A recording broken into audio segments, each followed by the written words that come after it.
இருந்து சொல்லணும்னாக்கா மேரேஜ் ஆகாமல் இருக்கவங்க நிறைய பேர் இருக்காங்க. ஏன் ஆகலை?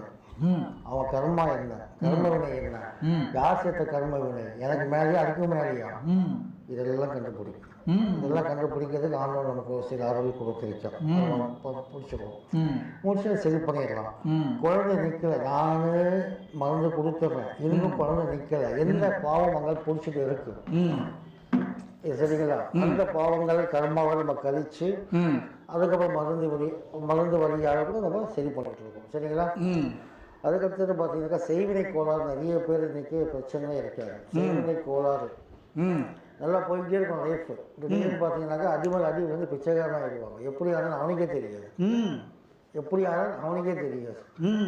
ஸோ தான் வாழக்கூடிய வாழ்க்கை பயங்கர டிஸ்டர்பன்ஸாக போகுது அப்படின்னாலே கொஞ்சம் யோசிக்கணும். செய்வினை கோளாறு, பில்லி, சூனியம், கண் திருஷ்டி, கர்மா இதெல்லாம்